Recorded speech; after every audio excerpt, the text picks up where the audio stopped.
Hey, did you miss me, everyone? Welcome to Benzinga All Access. Spencer Israel here. Hello, good morning to everyone who just came over from pre-market prep. Good morning, Cam, Born to be Free, Dylan, Nick, Woodchuck. I haven't seen Woodchuck in here before. Good morning, Woodchuck. How we doing? Welcome to Benzinga's All Access. This is our weekly show where we take a few minutes and just put the charts away for a moment, put the stocks away for a moment. And it is my core belief that every company has a story and that story is interesting. And too often we get bogged down in the tickers and the 15-minute candles and the technicals and the charts and the support and the resistance and the heat map. And no. As we talked about on pre-market prep this morning, you sometimes have to just zoom way out. There is more to life than just today's price action. That's the purpose of today's show. We're going to go deep on a few companies, talk about their story, where they've been, where they are, where they're going. We have three companies on the show today. We're going to hear from Neptune Wellness, we're going to hear from Medigus, and we're going to hear from Nextech AR, three emerging companies. We're talking cannabis. We're talking basically a venture capital firm, and we're talking augmented reality in the metaverse. So a lot going on today. Producer Aaron, can you please roll my intro for me?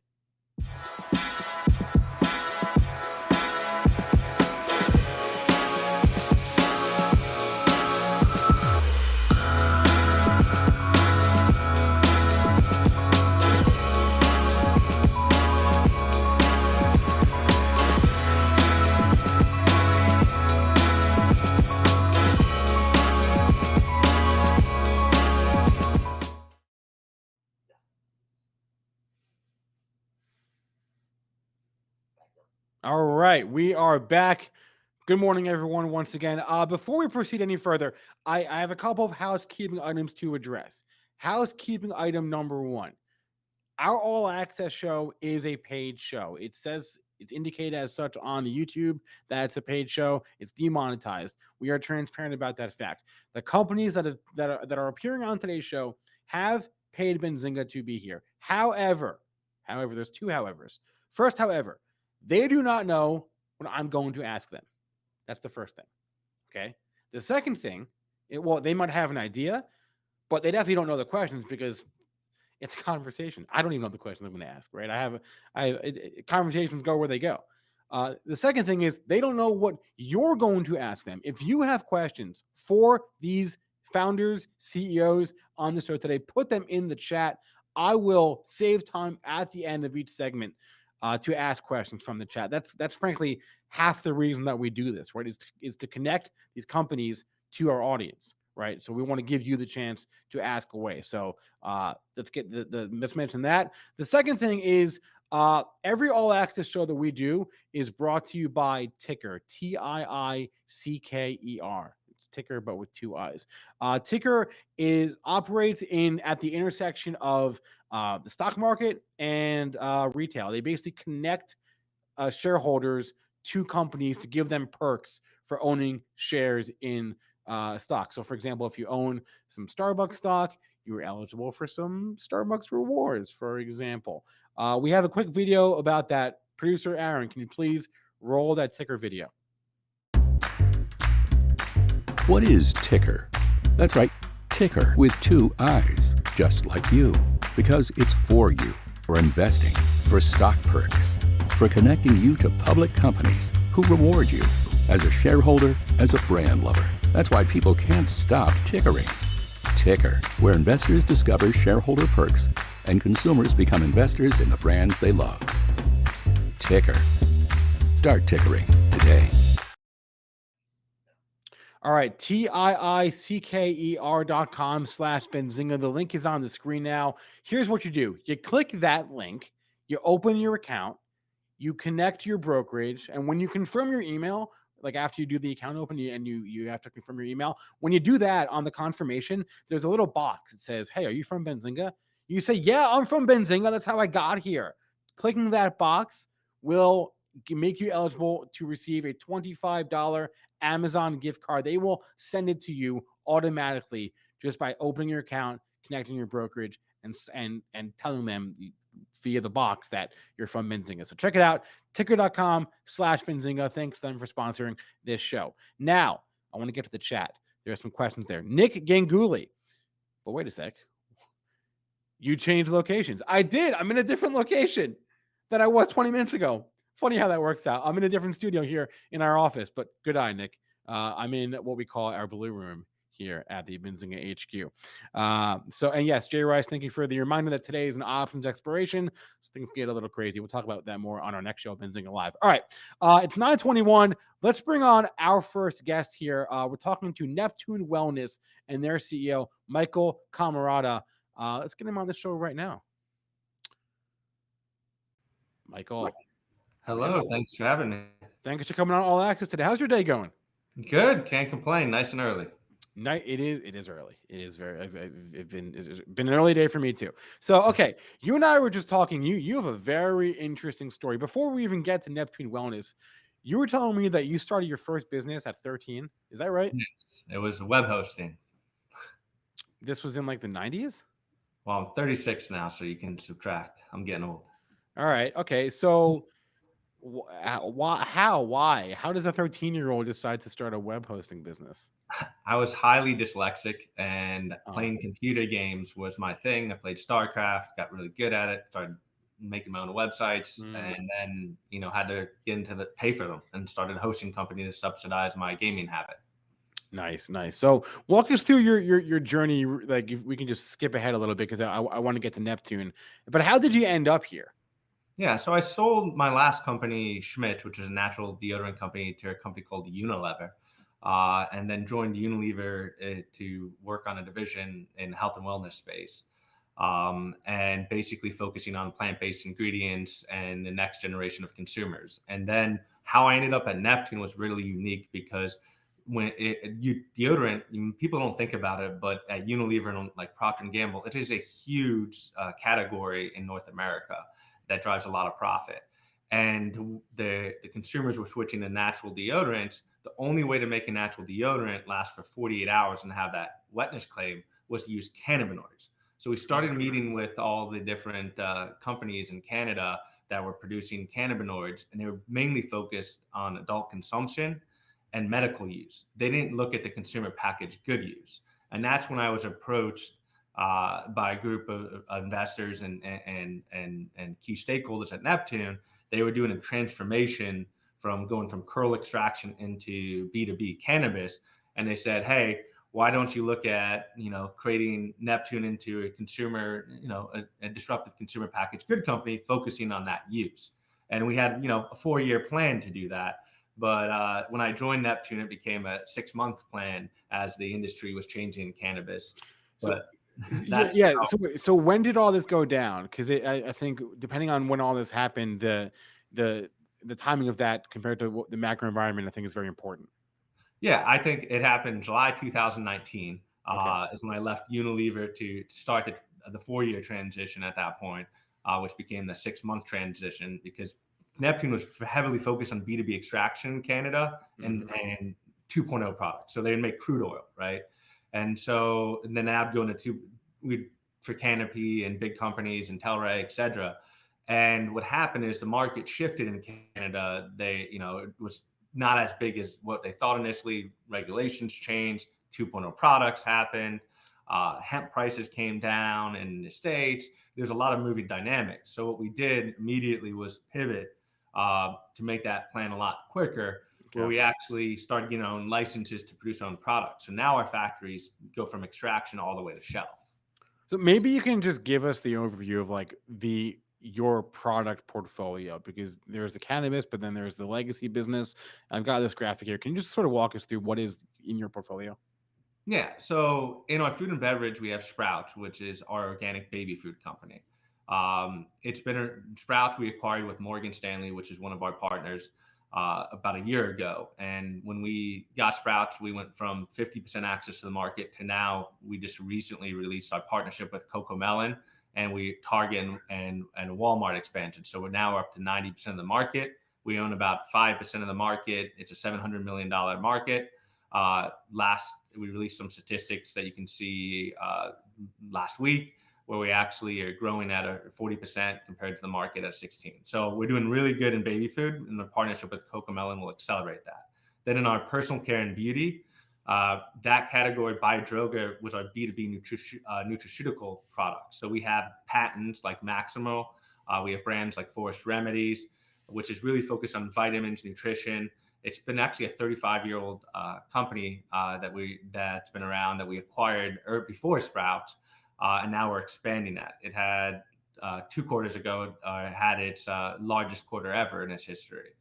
And then our Canadian cannabis brands is Mood Ring and Pan Hash. Mood Ring is really modeled as lifestyle, high-end, proprietary, genetics and a lot of unique things that really connect with that consumer. And Pan Hash is exclusively to our native Quebec, so that brand is only available there. So can you tell us, like, where is the focus? Is the focus on everything here, or where is the growth really coming from, and where are you investing the most right now? Yeah, I think the growth is coming from all three. Actually, the hyper growth we're looking at is in Sprouts and our cannabis brands. Like, we didn't have cannabis brands a year ago. We were doing B2B extraction for Telray and Canopy, but now our cannabis brands are taking percentage of the category anywhere from like 1% to 30% in capsules at some point. So we're really starting to reap the benefits from launching our Canadian cannabis brands. And Biodroga with Maximal, we've expanded the IP, and essentially what that patent is an enzyme. So it bypasses digestive system. So what it does would make a supplement 3 times stronger, or 2.5 times stronger. And it also helps with onset. So we actually have a clinical study going on right now with Maximal combined with THC and CBD to try and make an onset time like in 5 or 15 minutes instead of a 30-minute process, and have a 2.5 to 3 times stronger effect. So making cannabis onset quicker and allow the consumer to have a better experience. And I want you reference those numbers, and I want to bring those up right now. The earnings, I believe, they're out yesterday or the day before, a couple days ago, I think, right? And so these were the earnings that you just reported. And so we can see here, top line revenue growth and adjusted EBITDA growth going in the right direction, Michael. Yeah, so a year ago we made the pivot to exit the B2B extraction Canadian business, which is essentially selling to people who spend hundreds of millions of dollars on costs and overhead to now sell to the government. So we made that pivot. It was a strong a pivot to do, and since we made that pivot, we've continued to grow on the top line. You see our margins have improved quarter after quarter. We now have positive gross profit margins, and we started a strategic review, which allowed us to save over $12 million, which you can see that we're getting more efficient on our burn rate, and it's improving. So our focus is on going towards profitability. Some of our brands are there, some of them are soon to be there, but our focus is really on hyper growth and making sure all 3 of those indicators are moving in the right direction. Yeah, and actually, the news that I was referring to from yesterday was actually what the CoComelon co-brand, where you launched you launched the products that are co-branded with the CoComelon show, right? Yeah, so CoComelon, they have over 115 million subscribers. It's a top 10 on Netflix, all genres, every single day, and it really fit right in with our brand at Sprouts Organics. And we announced our partnership is now expanded. We're going to be launching the first products in Walmart, and some are available now on Amazon and our website directly. So at your core here, are we talking about this as a consumer packaged goods play, as a cannabis play, as a combo? Because how we think about that, how we categorize your company could color how we think about the business, right? Yeah, I think we're a disruptive consumer packaged good company. We play with plant-based ingredients, so cannabis fits into that portfolio because as the cannabis market matures, they'll see that the opportunity for cannabinoids beyond the THC and CBD is actually in the consumer packaged good company. Like, you even saw Ben and Jerry's say that they would be adding products into when it becomes federally legal. You've seen brands, Art Schmidt's, my prior brand, is already talked about that we have hemp products rolling out in deodorants. and talked about getting more and more. So you'll see that, because to most people, they think cannabis, they think, there's, getting high or stress relief or pain management or those type of things. Most people don't think about it's an antifungal, bacterial property, and all the other areas that can play in your household. So cannabis is obviously something that is an emerging market area focus. Baby food, we saw a huge opportunity with Morgan Stanley to get into that market and really raise the bar, and that's what we're doing. And within 1 year, we've already shown huge results without even launching at Walmart yet.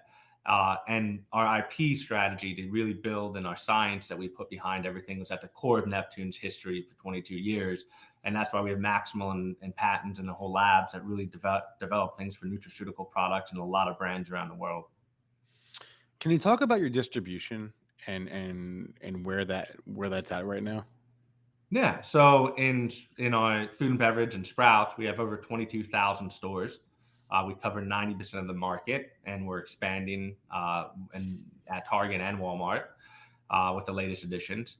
When it comes to cannabis, we're in over 1,000 stores, about 50% of where we can go. So we're doing two approaches. One is continuing to expand the store count in Canada, at the same time expand the SKUs that are being carried in each store. The unique thing about cannabis is the vapes. We have a patented extractor, which allows us to extract a material more efficient than most of our peers and skip a couple processes. So essentially we get it to a distillate form instead of having 4 of the stages. So we can do larger volumes, more effective and cost effective. So we have high margins there. So our vape strategy is very key. And so I think when it comes to the opportunities aside, like in baby food, we're at 5% of the market and growing, right? Cannabis, we're at 1 to 2% of the market and growing. When it comes to nutraceuticals, we play for a lot of big brands. We develop their formulas, and we're starting to use that technology for our own brands. So our nutraceutical side, you wouldn't be surprised if you see Sprouts Kids Vitamins shortly. When you say the market, are you referring to like North American market, just US? We're focusing in Canada and cannabis. We want it because obviously we have a lot of great partners like Morgan Stanley and stuff that we have to focus where there's clear legislation.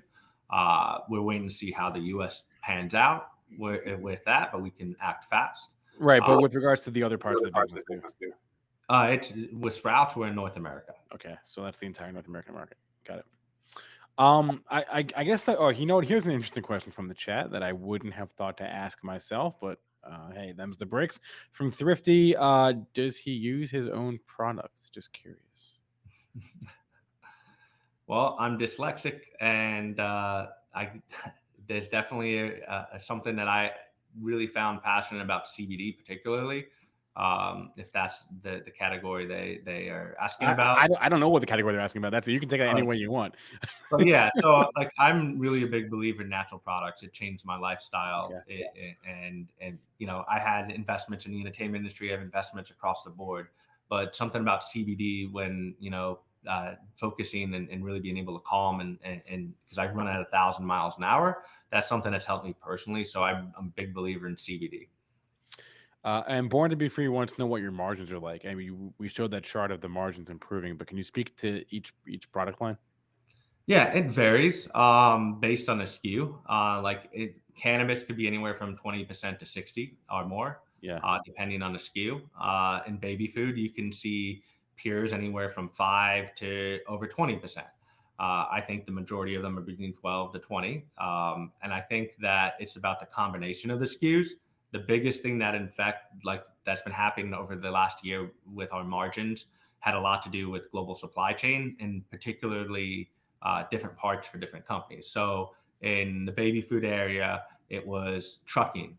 In August, trucking with diesel prices, that affected it. The good thing about it, though, is we're taking up more of a truck. So as we've expanded distribution, we're taking up a whole 53-foot truck delivering to a retailer instead of half. So we've actually been able to offset some of that. And we also raised price on the retailers that they've accepted, which is really good.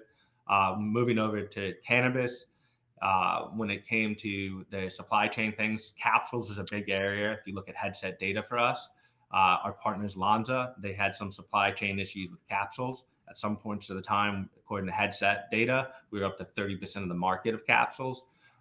So, it's kind of been bopping over the last year with global supply chain, but we've definitely focused on core SKUs in each area and really started doubling down and optimizing the profit centers that we want to be in business with in the future.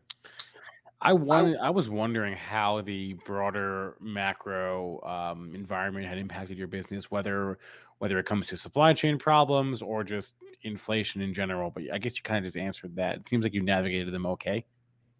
Yeah, we've done the best we can do. Like Yeah. we're in emerging markets in cannabis in Canada, which is, the good thing about the Canadian structure, it's very clean and structured by territory and how it operates. But we do have supply chain things when it comes to capsules and exposure to those areas. When it came to like the U.S. side of the businesses, between packaging, air freight, trucking, uh, and different things as far as raw material costs, like Sprouts had they had a global supply chain. We've actually focused it in the North American supply chain. So we've done things to localize our supply chain to the markets that we're servicing, to become more efficient. So I think all in all, it wasn't easy, but we were able to build efficiencies that are going to be good for the company long term. If we look out, you know, 2, 3, 5 years, what is the breakdown of the business in terms of the product lines? Is it the same as it is now?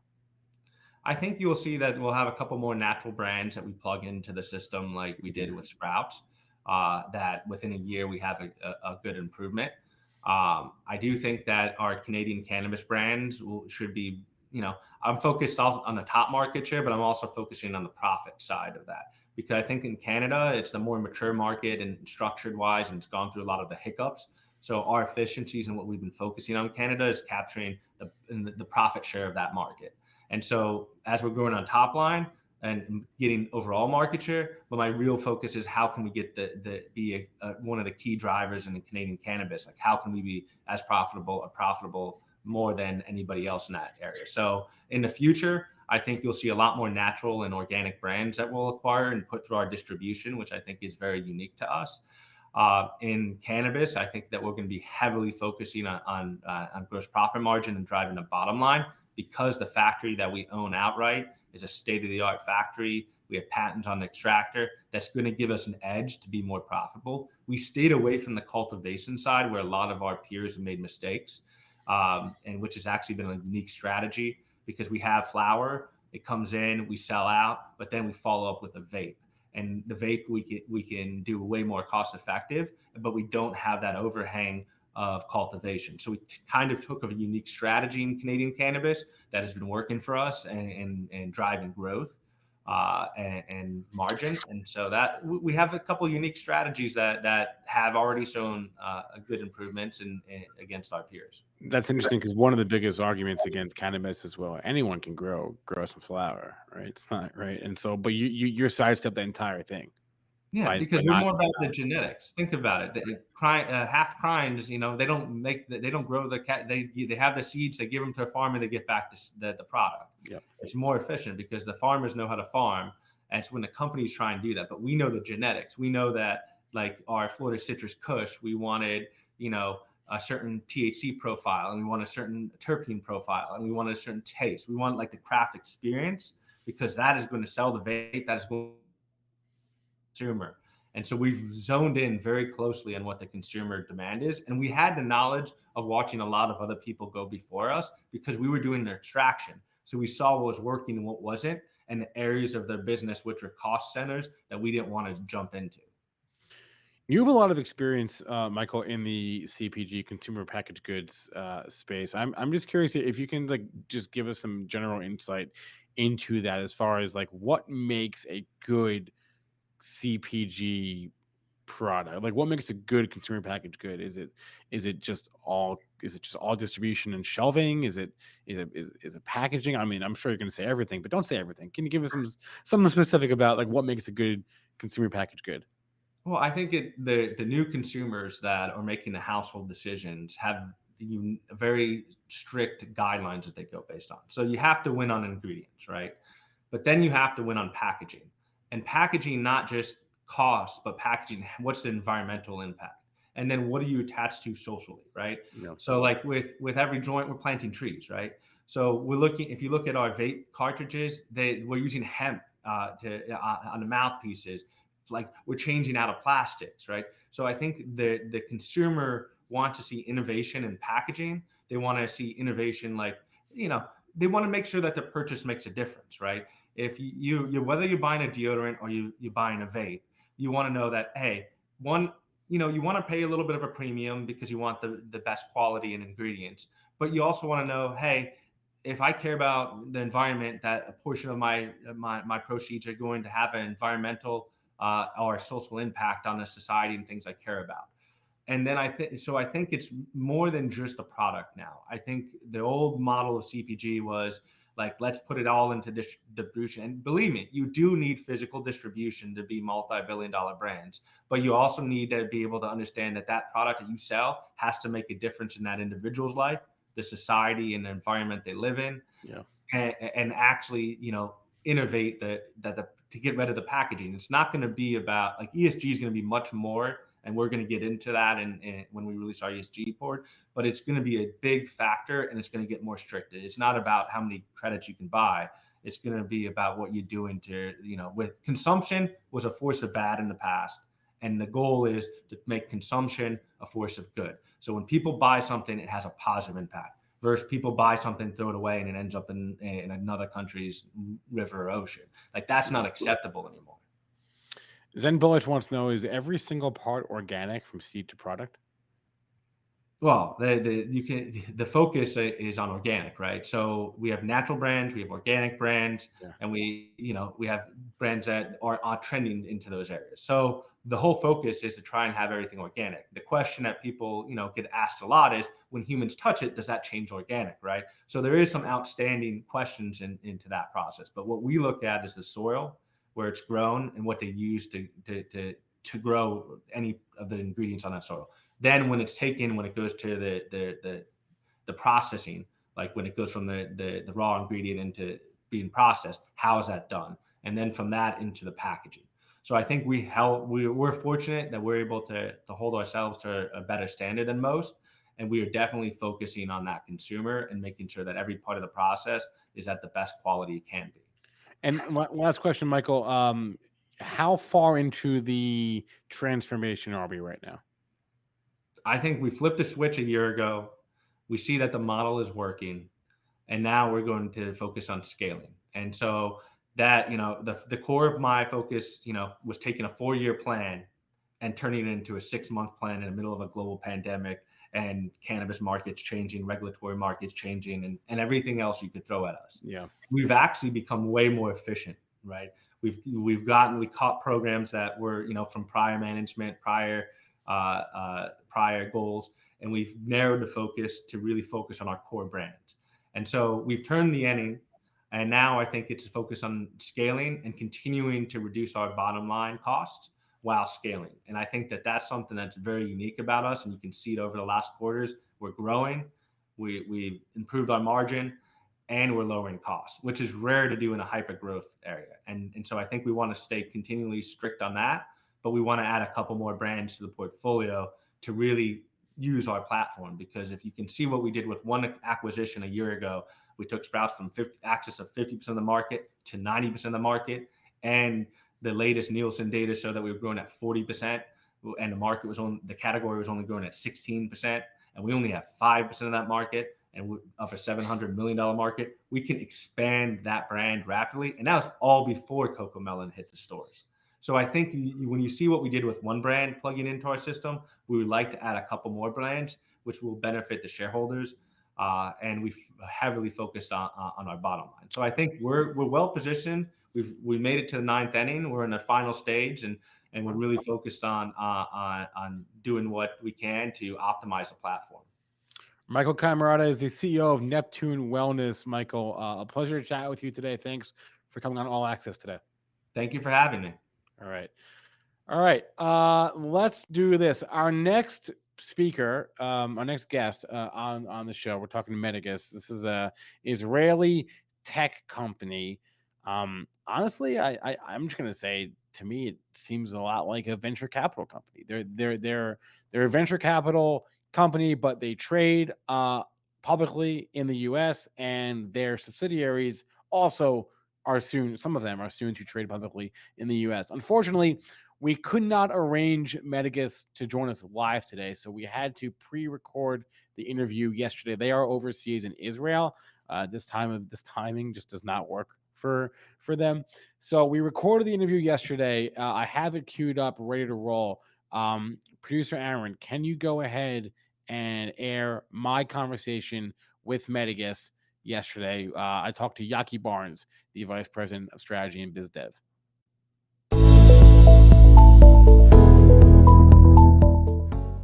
All right, I'm here with Yaki Barnes. He is the Vice President of Strategy and Business Development at Medigus. Yaki, thank you so much for joining us today. Thank you for having me, Spencer.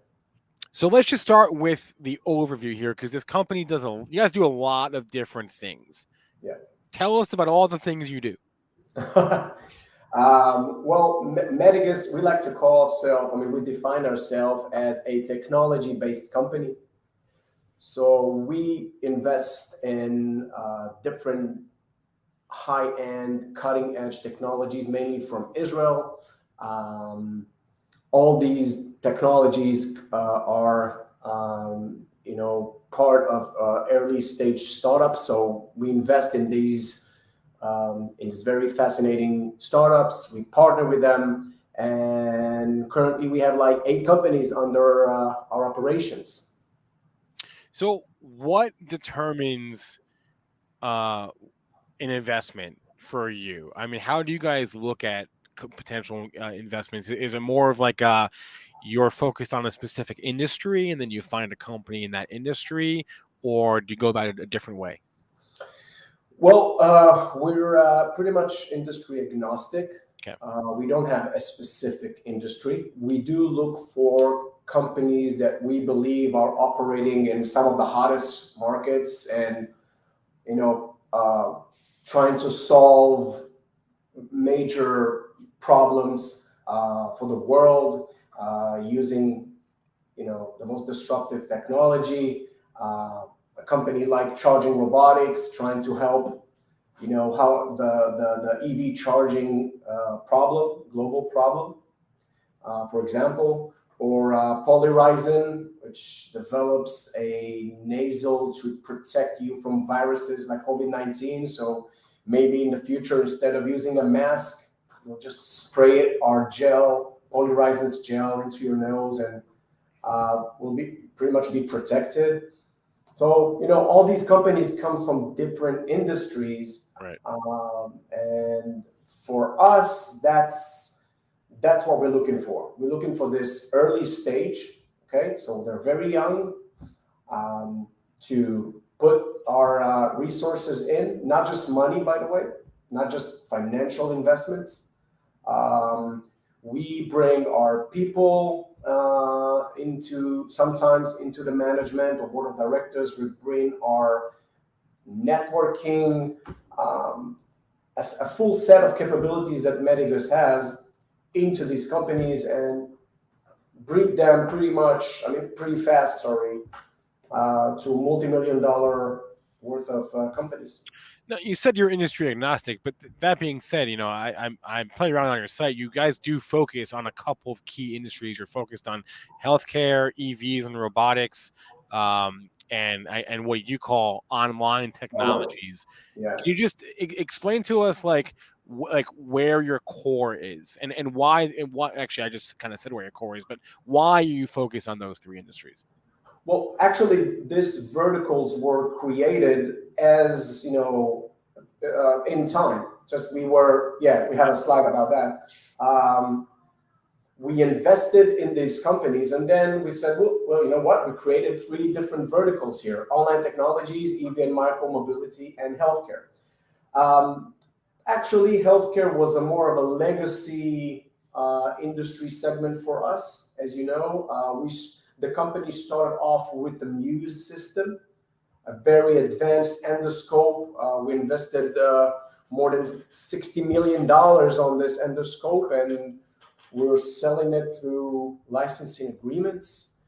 But we started off with healthcare, and that was our industry. And when we changed our strategy to a strategy of investing in different types of companies and technologies, these verticals were created. Actually, online technologies, if you look at it, it's very general, kind of, everything almost everything is online, right? So just a bunch of very cool companies that we just mark them as online technologies. But we have marketing tech company like Gix or JetBrands, one of my favorite company that buys brands on Amazon and turn them into these huge stores, take little stores and turn them into big stores.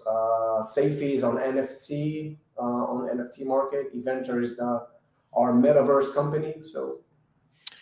So I want to start with Gix here, because Gix, as I understand it, is where you realize most of your revenue from, right? That's the largest. Right now. That's your largest investment right now, right? Yeah.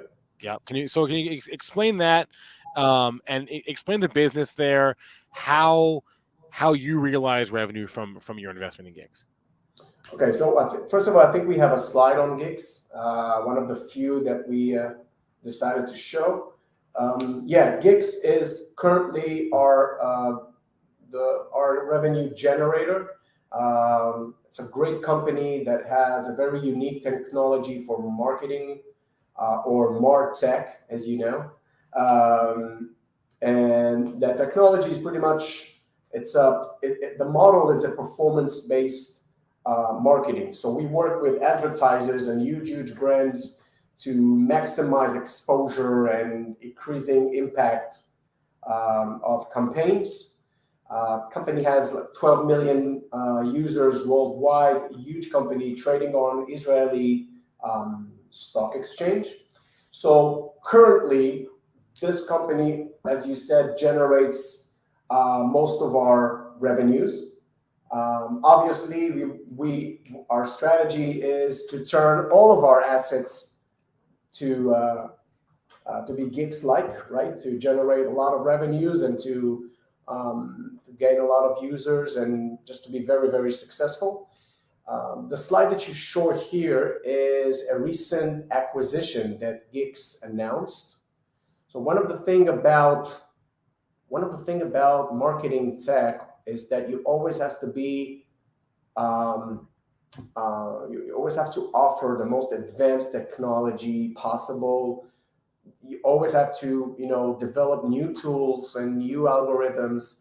And sometimes, in order to close the gap, you need to acquire companies. You need to buy the next startup that will be the next star. So we believe Cortex is a huge star in this market. So Gix bought it.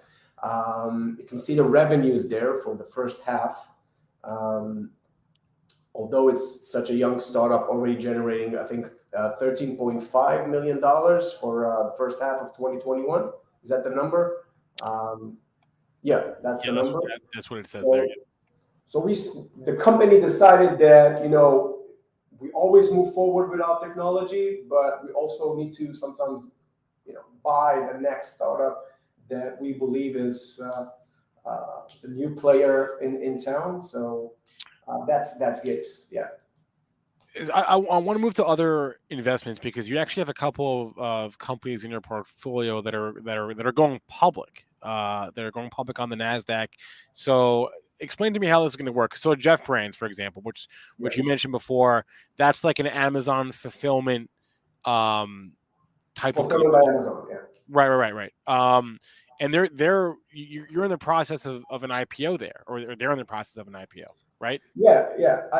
First of all, our strategy, I think we have a slide with steps: step 1, step 2, step 3. We called it the Medigus magic, right?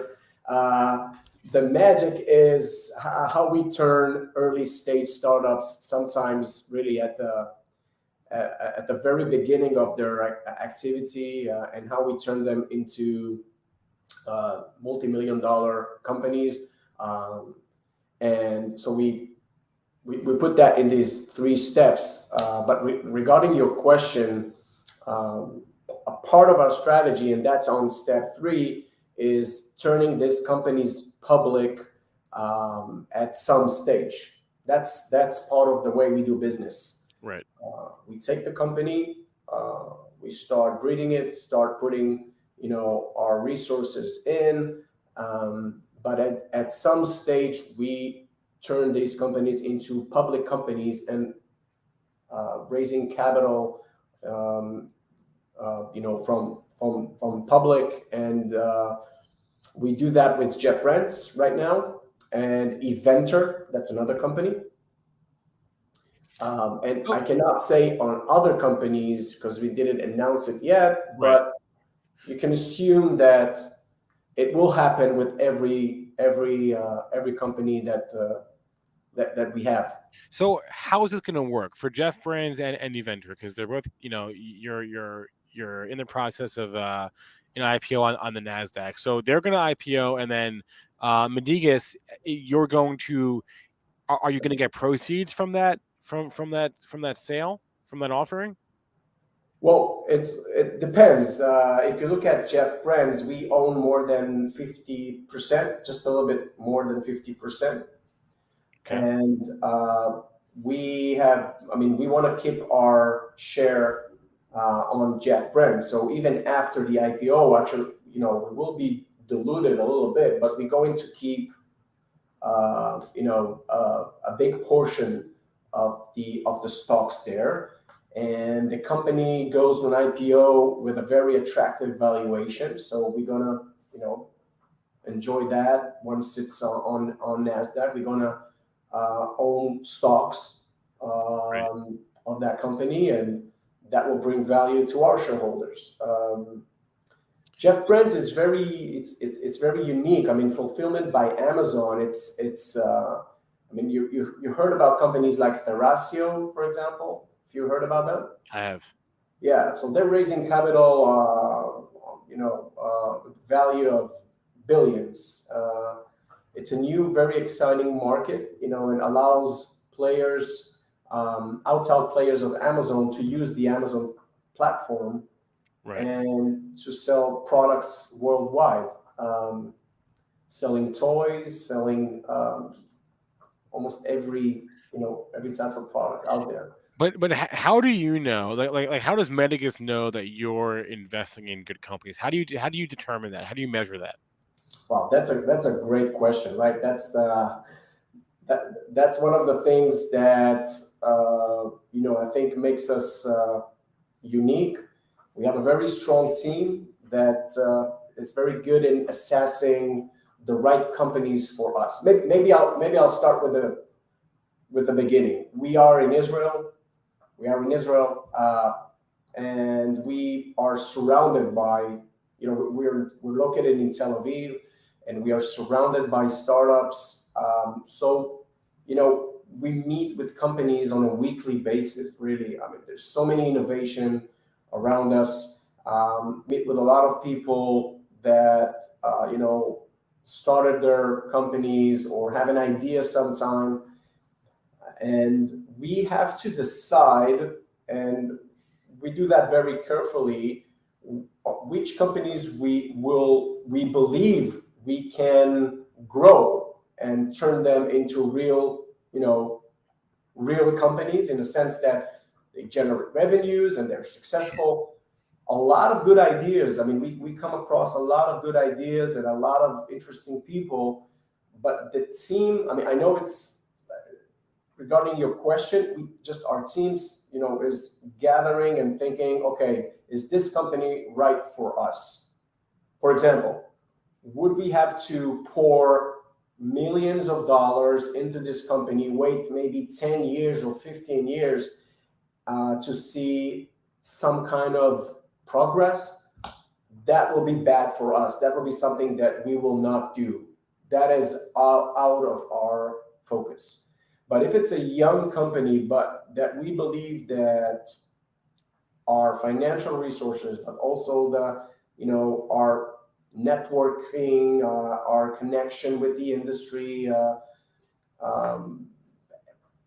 every other aspect that we think we can bring, if that will bring value to the company, that will put that company ahead of any other candidate. So if you look at our companies, all of them are enjoying not just our financial resources, they are all leveraging other aspects of our management capabilities. It's interesting, like you would basically look at a company like Medigus. I mean, you're in Israel, but we have the equivalents in the U.S. You're kind of like a public version of a private equity firm, right? Because you're investing in early stage companies. The difference is you're publicly traded, and the companies that you're investing in are also eventually publicly traded. But I sort of look at this as at Medigus as like a way to just gain exposure to Israeli tech, broadly speaking, right?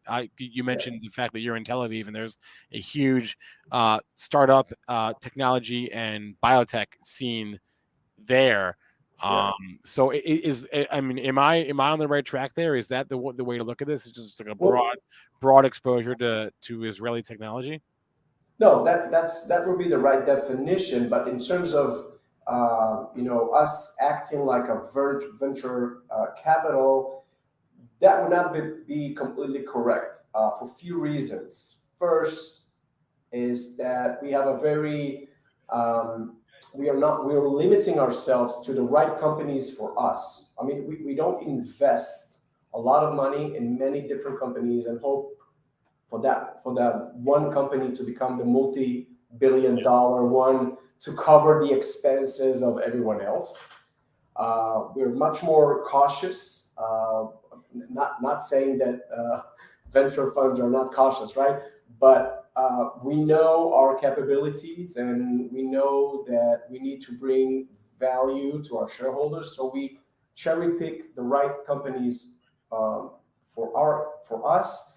The other thing that makes us different, I think, is that we really, we are managing these companies on a daily basis. We let the management do their own, but we do bring a lot of our people and a lot of our knowledge into these companies. So we don't just let them.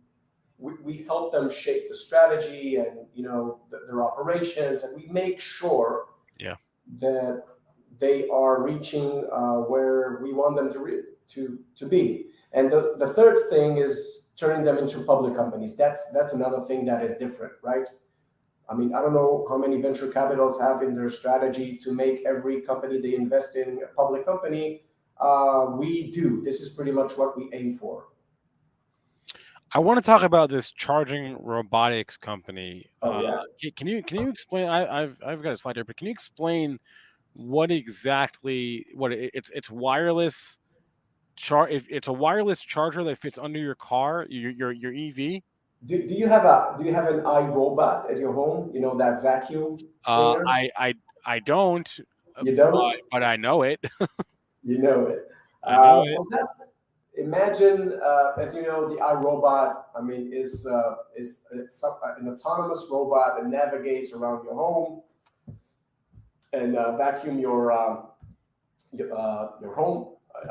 And this robot aims to do the same with charging. So imagine this robot comes out of a charging station and navigate itself under electrical vehicles and charge them wirelessly. That's the real robot, by the way. What we see in here, it's not it's a prototype. We have it. It's real. It's already happening. And we intend to make it commercial very fast. I mean, we're working on the next version of this robot. And the idea is that when you go into a shopping mall, you go into movies, you go into a restaurant, and there's no cable around, and you need, and you're driving an EV, of course, and there's no cable to charge your vehicle. You will be able to just use our app and order a robot that will come out of a charging station. There will be many robots at that charging station, but one of them will come out, navigate itself under your car, and will give you, the amount of energy you need. Sometimes you don't need it to bring it, full 100%. Sometimes you only need like 20% to go back to your home. So you're doing your shopping or you're sitting in a restaurant, and the robot will do that and go back to the charging station. So my main question was so it's not a robot, for lack of a better word. It's not a robot that you bring with you, like from your home, as like a wireless charger. You're not like gonna put it in the trunk and then like take it out when you leave your car and you can leave it over there. It's gonna be in the parking garage. It's going to be in public parking lots for starters. Yeah, so we're going to put that in public parking lots, and the robots will be driving there and charging cars. There's a huge problem with, I don't know if you familiar with that, but there's a huge problem with cables. U.S. alone is going to invest $7 billion in charging infrastructure. Yeah, I mean, that's the latest announcement. There's a huge problem. People are buying EVs, but there's not a lot charging points out there. And actually, the market is open for new types of charging solutions. So, by the way, part of that $7 billion is going to go for new types of technologies in charging technology. So, robots or any other type, because there's no infrastructure out there to support all these Teslas and right. So Yaki, if we can just zoom out here to wrap it up, can you just tell us, like, you've got all these investments, can you like guide us as far as what your overall portfolio looks like? Do you allocate a certain amount of capital or a certain percentage of your assets to each company? Is it split evenly? Does it depend? So we have. Can you put the slide, please, of the companies? We put that info there, right, under each company. Yeah. So I hope that we're able to see that on the recording. But under online technologies, so Geeks, we own just a little bit of 35%. That's the percentage under Geeks. You see that? Mm-hmm. Jeff Brands, we own more than 50%. Safety is a relatively new investment in NFT, so we didn't put the percentage there, but we're gonna expand our investment there, and we'll be able to show the percentage. Eventer, almost 48%. Charging Robotic is fully owned by us. Revolts, we didn't talk about Revolts, but another company in the micro-mobility, it's almost 20% holding. Scalcam, 27%, a company that trades on $50 million on OTC at the moment. And Polyrizer, 37% ownership, a great company. That company with the, we call that the biological mask, right, to replace the physical mask. And Muse is our legacy system, the endoscope that we developed, and we just continue selling it around the world. So it just sounds like it really just depends. As far as the size of the stake you're taking, it really just depends on the company. It's anywhere from, as we see here, 20% to the whole company, basically. Yeah, I'll say 30%. Yeah, Revolt is 20, but around 30% to above 50. Yeah, that will be. And of course, more to come. We're constantly looking, constantly meeting with great companies. So it's going to be interesting. Yaki Barnes, Vice President of Strategy and Business Development at Medigus. Yaki, thank you so much for joining us today on All Access. Thank you for having me, Spencer. It was a pleasure. Thank you. All right. Thank you very much to Yaki for taking time to speak with me. Again, I do prefer to do these conversations live. It's just not always possible, unfortunately. I hope next time we're able to have them on, we are able to do a live conversation, because live conversations are more fun and you guys get to get involved. And I just prefer that. But anyway, thanks to Yaki Barnes and thanks to Medigus. And I mean, come on, how cool was that little robot thing that went under the car and charged Charger Car is pretty cool. So again, as I said at the top, kind of like a venture capital company, except they trade publicly and they are going to list their subsidiaries on the NASDAQ, which is kind of cool. So you get like sort of you get the benefits of like early investing in early stage tech companies and also the liquidity of the secondary market. So kind of a cool thing there. All right. My next guest here is going to be Evan Gappelberg. He's the CEO of Nextech AR. He'll be on with us in just a second. Before we get him on the show, though, I just wanted to pull up my Benzinga Pro, and I wanted to do a quick check on how we're doing. So here's my Pro screen. Let's get that up there. All right, this is my Benzinga Pro. This is my scanner tool.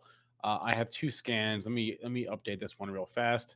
I'm gonna put the change since open column up there, and I want to sort. I just want to see what's happened since the open because I've been live with you guys, so I want to see how we're doing from the open onward. Right, what is up, what is down? Because I know what was down. I know everything was down this morning into the open. I now want to know what's happened since the open. So we have some crazy movers as we always do. I don't have any filters on, so I'm just gonna, we see some crazy low price stocks, but you are seeing some by the dip, right? Shake Shack, look at that, up 12% from the open. That's interesting. What else jumps out to me here on the upside or the down? What jumps out to you guys? Curious. Tell me what you're watching, because it's just it's a down day. I think Dennis and Joel hit the nail on the head this morning when, and I'll pull up a watch list here, when they said who wants to be long stocks for trades into a long weekend in which the Olympics are ending with the whole Russia thing. Nobody wants that. So interesting. You're seeing some buy the dip happen a little bit, but I don't know. I'm not convinced. All right. So that was a quick market update. We will talk more about this market on Benzinga Live on our next show coming up at 11:30 a.m. Eastern time. So about an hour 15 from now. Let me know what y'all are trading in the chat. Anyone taking some trades today? I want to know. Easy Mike's watching Roku. We're all watching Roku after that disaster last night. All right, let's bring on our next guest here. As I said before, Evan Gappelberg, the CEO of Nextech AR. This is a very interesting story here. So the last time we spoke was, I think, 3 months ago, and we had, in the span of 1 week, like in the week prior leading up to that conversation, a lot had happened. And I get the sense that a lot has been happening for this company. It's an AR, VR play. It's a metaverse play. And if you missed that conversation, don't worry, because we are going to go over the fundamentals about what this company does. But I do want to focus heavily on what's happened the last 3 months, because they've had a lot of news and a lot of partnerships come out. So can we bring on Evan Gappelberg from Nextech AR? Let's do that right now. Evan, how we doing? I'm good. How are you, Spencer? Doing fantastic. Nice background there. Thank you. Those are my Dali pictures from when I was in Barcelona. Ooh. I visited his house, actually. Wow. Yeah, that must have been cool.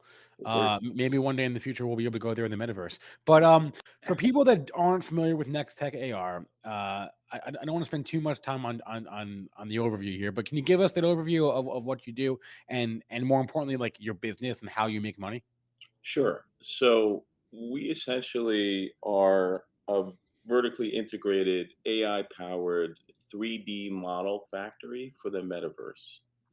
And the way we make money is by selling 3D models. Currently, we sell them to e-commerce businesses. So we're global. We have customers in Japan, customers in Singapore, North America, EMEA, Middle East. And basically, everybody in e-commerce has figured out that the best way to display your product is either in 3D where you get a 360 view, Right. or in augmented reality. And so while augmented reality and 3D was kind of a nice to have in 2021, in 2022, what we're finding is that it's a must have, that the competition has now heated up and everybody's kind of scrambling for 3D models. Google has changed their algorithm so that 3D models appear higher in organic search.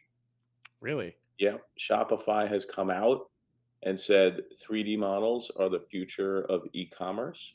Oh, wow. Amazon has come out and said 3D models is the future of e-commerce. So it's not Nextech saying, like, all right, you get like, all right, so I'm the CEO. Of course, I'm gonna talk up my, my tech, but all the big tech companies are talking the same language that I'm talking. That everybody's now gone all in on 3D and augmented reality, and being that we're the factory that we produce this at scale gives us a very, very enviable position in the market. And so it really couldn't be a more exciting time for us as a company. It's taken 4 years to get here, Spencer. Yeah. So let's talk about like where those deals are geographically and industry wise. Sure. So, for instance, Kohl's is one of our biggest customers. They order thousands of 3D models from us. That's obviously in North America. CB2, which is global, is another big customer. Pier One, and then you have lots of smaller players. We've actually found that there's some areas of the market that are underserved that we're taking advantage of, which is interesting. So the furniture market was, I think, ground zero for 3D models, but now we're making 3D models for, let's say, electric scooters. For instance, I mean, reality is adult toys is a big market, and Yeah. so there's a whole lot of opportunity out there. It's kind of like, if you think about it, it's almost like a reset. Where if you go back to the 1990s and you think about the web and the build out over the last 25 years of the web, well, imagine a reset where you're now doing the same thing in 3D. And the metaverse is part of that story. Yeah, I was browsing like Zillow the other night, and I saw like this listing with it had an empty room, and then the next picture was the same room but with like different furniture, and it was different furniture, and I was like, oh, and then I thought of you. I was like, hey, there's an application. Yeah. Yeah. So that's what we call like a decorator or Yeah. showroom experience. We don't just create the 3D model. We create the 3D model for you, but then we host the model in our content management system. We populate the model on your website so that your, customers can view it. But then we have all these other add-ons that allow you to take the 3D model and run social media ads. We just announced that I think yesterday, that you could take our 3D model and run an ad on Meta, Snap, Insta using the same 3D model. You can also have like a showroom, like you were describing, for let's say a virtual staging for real estate. All that tech lives inside of Nextech AR solutions. And so when you think about it, Spencer, we're the one-stop shop for everything 3D. You don't have to go to like 6 different suppliers because everybody does something different in this space. But we've basically come to market with an end-to-end solution, and we call that, our ARitize studio. I'm glad. I wanted to ask you about AR ties because in the time since we spoke, you launched this AR ties like maps metaverse. Yeah. Uh, tell us about this. So it's probably the most exciting tech that I've seen, where we're able to spatially map a space. So imagine, for instance, Madison Square Garden. you map the Madison Square Garden. People show up for an event, whether it's a hockey game, a basketball game, or a concert or whatever, and you have geolocations throughout Madison Square Garden where there are these augmented reality experiences. You could even have audio um, triggers, right? So it's not just visual, Yeah. it's also audio. So you can have 3D assets, human holograms, audio. It's this immersive experience that's only it doesn't require you to do anything. You just show up at a location and the experience lives there waiting for you. Right. So it's not like you have to do anything. And that's the magic of spatial mapping is that once you've mapped it, you could populate that map with these 3D slash augmented reality experiences. And we're launching that. We're in beta right now, Okay. and it's launching actually first week in April. So I'm just trying to get a sense of because you've got you had several different products, and you sort of you don't have a vertical that you're focused on. You like, for example, you're not just focused on event spaces. You're not just focused on restaurants. You're sort of focused on anybody that would potentially need any sort of AR VR add on to their business. So like when I see a PR, for example, that a few months ago, I think you guys announced um, a multi-year contract with Restaurants Canada. Like what are the use cases there? Yeah. So we are focused on e-commerce. Let's be Okay. clear. Like that is our primary focus and primary business, augmented reality and 3D models for the e-commerce Okay. ecosystem. Now, Restaurants Canada is unique. We're building a marketplace for them that's always on, so that restaurants throughout Canada can essentially order products and interact with each other on this marketplace. It started out as a COVID event that we did for Restaurants Canada, and then it morphed into something bigger where now they want us to create holograms of the chefs and have experiential type of experiences for restaurants through this portal. But that's not the primary business Okay. of Nextech. I just want to be clear on that. The Okay. primary business is using 3D models to visualize products so that you can try before you buy. Can you walk us through some of the other announcements you've made? Because I was going through your PR page, and it took me a minute because there was a lot there. So you announced I mentioned Restaurants Canada, but first off, you've announced like partnerships, or not partnerships, that's not the right word. You've announced integrations with like Shopify and Yeah. with like crypto, and Yeah. but that seems like that's fine, but that's not the core of what you're doing here. Well, the Uh, Shopify piece is the so the Shopify, shop. okay. Yeah, because Shopify is what? That's Well, it's the e-commerce. back end of e-commerce, yeah. Yeah. So Shopify, actually, I just read, is now 50% as big as Amazon. Maybe. I just read it yesterday. It's kind of amazing, right? So they're huge. They have like 3.7 million merchants. And we launched a self-serve 3D model creation app into their ecosystem.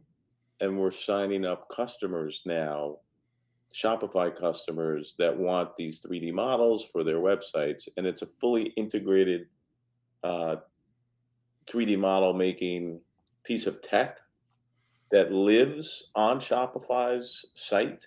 If you're a Shopify Okay. merchant, you pay Shopify and Shopify pays Nextech for the model. So you don't have to like sign up for Nextech's tech. You're just in the Shopify ecosystem. And we're doing the same thing, Spencer.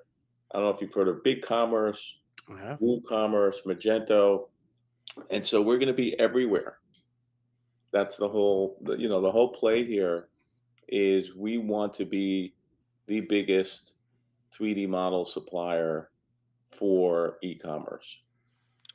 Some questions from the chat. Quantum wants to know if he can buy the furniture that is being modeled through your tech. I mean, I guess that would be the point, right? That would be the end game. That's not what you do, but that would be the end game. Yeah, if he's asking if he could buy the 3D model, or yeah. So Yeah. our business model is we create the 3D model of the piece of furniture, and yes, the idea is that you're going to buy it because you're able to see it in 3D, right? And then you're kind of like, okay, this is what I wanted. This is the color, the size, it fits in my living room, kind of thing. But we have a very unique business model where we charge, instead of like, hey, buy a model for us from us, it's buy 25 models Yeah. and pay us, a fraction of the cost per month. So it's $10 per model per month. So it's monthly recurring revenue. So if you think about that over a period of 12, 24, Whoa. 36 months, it starts to snowball in a really big way. I wanted to show this video as well. This is your AR ties swirl, and this was interesting here. So let's bring that up right now. Can you explain what's playing right now? Yeah. So on every website, there's like a hero banner, like when you get to the website, right? We've created a self-serve platform that allows you to take your 3D model that's, living in our content management system, and populate it onto a banner that's on your website, and essentially create an interactive, immersive 3D hero banner on each page of your website. Frictionless. You get a 6x click-through rate, much higher engagement, and it's just a better experience, right? It's the first thing people see when they show up at your website. So the bounce rate goes down dramatically, right? You see like this cool object spinning. Yeah. So that's what that is. And then that same tech can be used, like, as I mentioned, on Snap, Meta, or Instagram for, let's say, running ads. I mean, I remember after the last time we spoke, I sort of like sat back after that, and I thought, I cannot believe that this is even real. For people that like haven't following you, can you just like tell them like how long has this taken you? So we started in 2018, and 2019 was really early. Back in 2019, not many people understood the value of 3D modeling for e-commerce. 2020, when the pandemic hit, everybody was looking for ways to visualize and, work from home, shop from home, right? Delivery became, like all these industries just kind of exploded, including augmented reality and 3D modeling. And then 2021, you have Meta Yeah. change the game completely, where people were thinking like, 3D models, it's cool. But then it turned into, I have to have one. I have to have 100. I have to have 100,000. I need my entire business to be 3D because Facebook's going 3D. I got to go 3D. And that's what's happening. It's, kind of like FOMO. Like everybody is thinking, I can't miss this boat. And so Yeah. it's here. So how long did it take? It took 2018, 2019, 2020, 2021, 4 years to get here. You mentioned it off the top, but can you just like go deeper into like your global presence? Because we think about North America. Shopify is a Canadian firm, but like I would love to know like what kind of partnerships and deals you've got in Asia and Europe and around the world. Yeah, so we signed a deal with Shopline, which is like the Shopify of Singapore. They have like 350,000 merchants. It's, like a Wow. tenth the size though of Shopify. Yeah, but for Singapore, that seems like a lot. It is a lot, and so they get a lot of not just local, but people Yeah. outside of Singapore. Anyway, we're just seeing global demand. Japan, as I mentioned, Australia, Kmart Australia is one of our big customers. Mm. They just doubled down on their contract, and they're part of the West Farmers Group, which is a multi-billion-dollar conglomerate in Australia. They also have Target Australia, and then in the EMEA region, there's a bunch of small to medium-sized e-com sites that have signed up for our platform. And if you think about it, Spencer, we're in the very, very first inning. So we've signed up in the last couple of months, like a little over 100 accounts, let's say. That number is going to balloon to 1,000, to 5,000, to 10,000 over the coming years. And that's really the story, is that there's insatiable demand. I mean, Amazon has told us that they've only created 0.5% of their 3D models that they need. Like, it's the dawn of a new day, like a whole new technology is coming to market, where if you don't have 3D and augmented reality, you're going to be viewed as like, a site that has like a dial-up modem internet connection. Like, like, what's that? And just to be clear, all of these deals you're assigning, they're all under the same recurring revenue model. Yeah. Interesting. Yeah. Yeah. It's game on for us. I mean, it took a while to get here. There's been a lot of you mentioned like all these other businesses, like the virtual event business was kind of a means to an end. That's not really our primary business. It never really was. When you look at Restaurants Canada, again, these are ancillary type of businesses. But the primary business, the main focus, is taking our AI technology, computer vision technology, and continuing to enhance that so that we can create thousands, tens of thousands, hundreds of thousands, millions of 3D models at scale. That's really what Nextech is building, and that's what we do for a living, on a day-to-day basis. Yeah, and this is the ARitized 3D that Yeah. is, again, that we've talked about, right? That Yeah, this is a great video. So in this video, you not only see the 3D, but you're going to see a configurator where you could change the color of the skin of this. So if you look at the shell color, look at it's called a configurator, right? So, hey, I want gray. No, how about dark? I want to see it in wood. And so you get to change the color. You can upload that image into, and you can see how it spatially maps. Like, it doesn't look, it looks like it belongs there. And you could create, your whole deck and outdoor space. This is kind of funny. They just put a little, they put it outside. You could put it anywhere. nice. No, I mean, like you would presume from a interior decoration standpoint, this is it. This is that industry right now, or at least no, not now, where it's going. Yeah, well, it's now. I mean, if you go shopping, I mean, I was driving by, a furniture store, and in their window, it said, we model our furniture in 3D and have a 3D virtual showroom.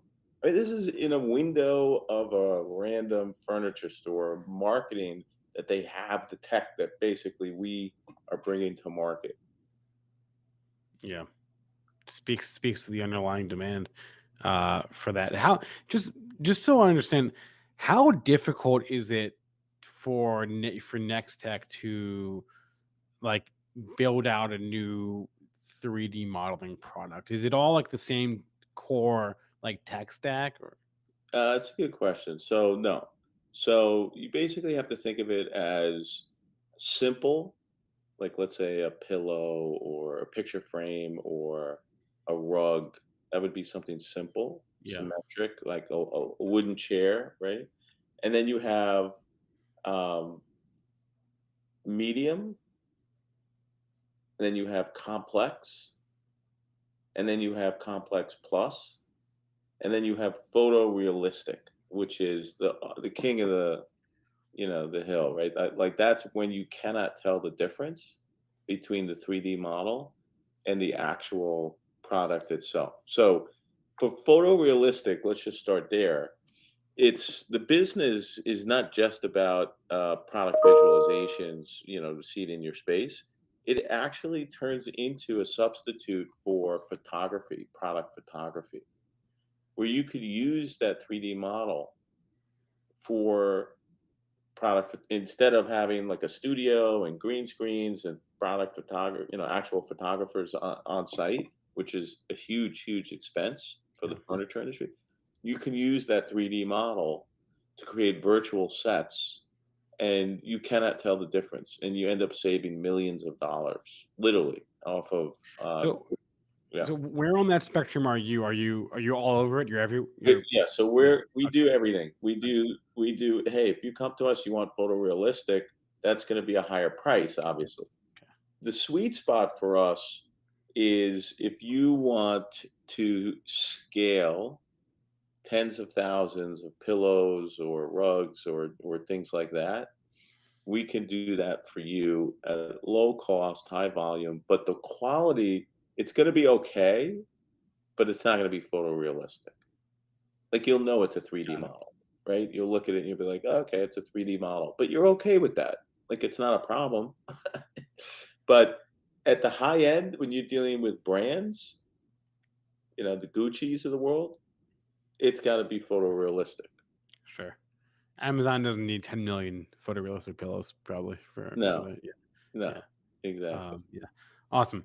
Evan Gappelberg is the CEO of Nextech AR Solutions. Evan, it's always mind bendy to talk to you because whenever I have these conversations, my mind just wanders into all the cool things, and I feel like I'm amazed that this is even possible still. It sort of breaks my brain. So thanks for coming on All Access today. It's always a pleasure to chat. I love to catch up again in a couple of months and see how things have developed. Thanks, Spencer. Yeah, it's been a lot of fun, and you're gonna see that, next time you go shopping online, as time rolls on, it's gonna be in 3D. It's just gonna happen. Yeah, Born to Be Free. Maybe we can get like use Nextech for a virtual studio for our shows. That's another option. We'll have to talk about that, Evan. Yeah, we're gonna turn you into a hologram, Spencer. We're gonna turn you into a virtual version of you. As long as I can get back out. I just don't want to get stuck. I don't want to get stuck in there like Tron. Yeah, no, exactly. All right. Have a good one, Evan. Thanks, Spencer. Bye. All right. That's gonna be a wrap for our show today, everyone. Relatively short show. But we've got Benzinga live at 11:30, so about 15 minutes from now. Thanks to our guest today. Thanks to Evan. Thanks to Yaki, and thanks to Michael. Again, we do this show every single week, right? So one-on-one conversations, me, the guest, and you, and we just talk. We talk about the company, talk about the business, the technology, how are they growing, the headwinds, the tailwinds, all that stuff. Like these are the conversations that I love to have, right? I sometimes get frustrated talking about like, oh, what's this stock going to do today? I don't care what's going to do today. I'm much more interested in like the fundamentals, the foundation, the story of the business. So that was the impetus for the show. We'll be back for more All Access next Friday. Once again, reminder that this show is sponsored by Ticker, TIICKER. Producer Aaron, can we roll that Ticker video, please? One more time. What is Ticker? That's right, Ticker with 2 I's, just like you, because it's for you, for investing, for stock perks, for connecting you to public companies who reward you as a shareholder, as a brand lover. That's why people can't stop tickering. Ticker, where investors discover shareholder perks and consumers become investors in the brands they love. Ticker. Start tickering today. All right. Once again, ticker.com/Benzinga, TIICKER.com/Benzinga. It's up on the screen. It's also in the chat. In the description of this video. Click on that link, sign up, create your account, connect your brokerage, Tell them you're from Benzinga when they prompt you in that little box. It's like, are you from Benzinga? Yeah, you're from Benzinga. Get that $25 Amazon gift card, right? Just do it. I mean, why wouldn't you do that? It's free stuff. And then use that Amazon gift card to go buy a 3D model from Nextech, and we're off for the races here. Okay, before I go, a couple of announcements. First, tomorrow is our next Benzinga Bootcamp, a totally free event that I will be hosting all day, 9 a.m. to 3 p.m. Eastern Time, right here, youtube.com/Benzinga. Go to benzingabootcamp.com to see who is speaking. It's a full day, all about education. Okay. It's not about, any specific stock or whatever. It's about education, evergreen education, the kind of thing that you can take and build a foundation upon. We're talking options. We're talking technicals. We're talking ETFs. There's so much to come tomorrow. It is a full day devoted to. It's not like commentary. When it's not commentary, it's not about the commentary. It's not about opinions. It's about education. That's what the point of tomorrow is about. So check it out, benzingabootcamp.com. I will be there, 9 a.m. Eastern Time, right here, youtube.com/Benzinga. I hope to see you there. The second thing I want to say is Benzinga Pro is our main, that is the engine of our company. Frankly, Benzinga Pro is the engine of this company. If you have not tried it out, you really, really should. It's got real-time news. It's got research tools. It's got charts. It's got scanners. It's got a squawk, the best squawk in the game, if I'm being totally honest with you. Charles is the OG squawker. It's got signals tools to find out when the stock is halted or making an unusual options move or a spike or whatever. It's got calendars to know what is coming up on the earnings front or analyst ratings or IPOs or economic data. Wow. God, they're always adding more stuff. I can't even keep up. But we've got scanners. We've got screeners, insider trades. Can't recommend it enough. Seriously. The link I want you to click, it should be in the description of this video. Let me confirm that it is. Oh, it's not. Well, go to pro.benzinga.com. It's the bottom line. It is there. It says where it says Benzinga Pro Tools. pro.benzinga.com. Get a free 2-week trial if you haven't already. Seriously, check it out. It pays for itself. One trade off the platform pays for itself. That's it. So that's what I wanted to say. Now, what was the chat saying? Ever think about having a talk show style platform with Spencer on the right, a la Johnny Carson, the guest interesting. We can arrange that, Zen Bullish. We can arrange that. By the way, if you guys have any feedback for us at all, just email us, shows@benzinga.com. Any companies you want us to talk to, any guests you want us to have, any feedback for shows, why we're awesome, why we suck, send it all. shows@benzinga.com. That's all I got. So again, I will be live again at 11:30 a.m. Eastern Time for Benzinga Live. I've got Aaron Bree with me, and I'll see you guys over there. I want to end this show today with two things. First, I have to grovel for my likes, so smash that like button. I'd appreciate that. And I want to also end it with a commercial for Benzinga Pro that gives you a more refined explanation of what exactly is on the platform. So producer Aaron, can we play that video? And I will catch you guys over on Benzinga Live, 10:30 a.m. Eastern Time. Did you know nearly all stock price changes of 10% or more result from a single news headline? That's right. News headlines have a unique ability to drive stock prices up or down. These news catalysts create trading opportunities every day. All you need is a little help to reach out and take them. And if you're looking to grow your portfolio, it doesn't matter if your investment budget is small or big. An easy-to-read stream of news headlines will increase your opportunities to profit from price changes in the stock market, consolidate a knowledge-based investment strategy, and grow your portfolio. All you need is Benzinga Pro and its powerful news alerts, price tracking, and portfolio monitoring. to make a positive change in your trading performance. We've already helped thousands of retail traders across the world, and they could not be happier. Increase your market knowledge, boost your exposure to big movers, and make informed trades before major price changes. The opportunities are all around you. Subscribe now, and we'll skyrocket your portfolio today.